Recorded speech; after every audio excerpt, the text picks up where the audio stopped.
तर नमस्कार मित्रांनो, आज आपण बघणार आहोत कॉन्स्टेबल मंजू मालिकेच्या आजच्या एपिसोडमध्ये काय घडलं आहे. त्या ठिकाणी सत्य आणि मंजू आपल्या पुढील प्रवासासाठी म्हणजे फिरायला जाण्यासाठी निघतात. निघाल्यानंतर सत्य तो बॉक्स विसरलेला असतो. जयदीप येतो आणि तो बॉक्स देतो. त्यानंतर सत्य बोलतो, तात्यासाहेबांचा खूप महत्त्वाचा बॉक्स आहे. त्यानंतर सत्य आणि मंजू दोघं चित्रकार आणि मम्मी साहेबांचा आशीर्वाद घेतात. मम्मी साहेब बोलतात, ठीक आहे, जा जपून जा पण फक्त. तर दुसरीकडं सत्य आणि मंजू फिरायला जातात आणि मंजूला सत्य वेगवेगळ्या ठिकाणी निसर्गरम्य वातावरणात घेऊन जात असतो. जिथं तिथं तिथं मंजू खूप आनंदी असते. तर इकडं ज्या मम्मी साहेब असतात ते स्वप्नाला बोलतात, हे बघ आली तिची मंजूची आत्या आली.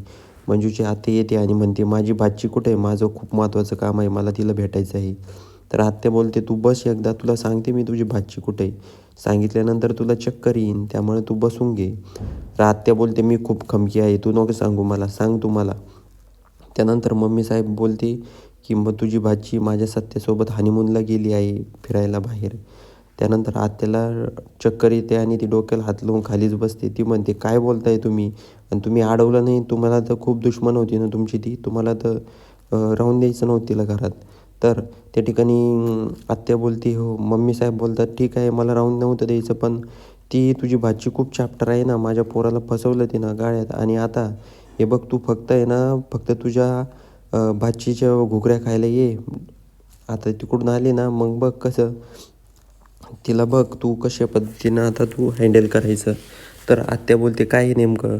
त्या ठिकाणी सत्य आणि मंजू जात असताना त्यांना पोलीस अडवतात आणि त्यांच्या गाडीची झडती घेतात. तर मंजू बोलते, ठीक आहे, घ्या झडती, कारण मंजूला माहीत नसतं त्या बॉक्समध्ये काय आहे आणि सत्याला माहीत नसतं बॉक्समध्ये काय आहे. तर त्या ठिकाणी चेकिंग चालू असते. तर दुसरीकडं जी आत्या असते ती रडत रडत येते घरी आणि म्हणते, आमरे, तुला माहिती नाही तुझी बहिणीनं काय केलं आहे, ती सत्यासोबत गेली हनीमूनला फिरायला. तर अमृता बोलते, त्याच्यात एवढं काय आहे मग आत्ते, एवढं बोंबलायला काय झालं त्याच्यामध्ये. तर त्या ठिकाणी आत्या तिच्या नवऱ्याला पण म्हणते, तुम्हाला माहिती आहे का मंजू कुठं गेली. तर ते ऐकल्यानंतर डीजेला खूप आनंद होतो. डीजे नाचतो आणि म्हणतो, म्हणजे मी मामा होणार, अमृता मामी होणार. खूपच चांगली बातमी आणली आहे आता, आता भारीच आहे ती.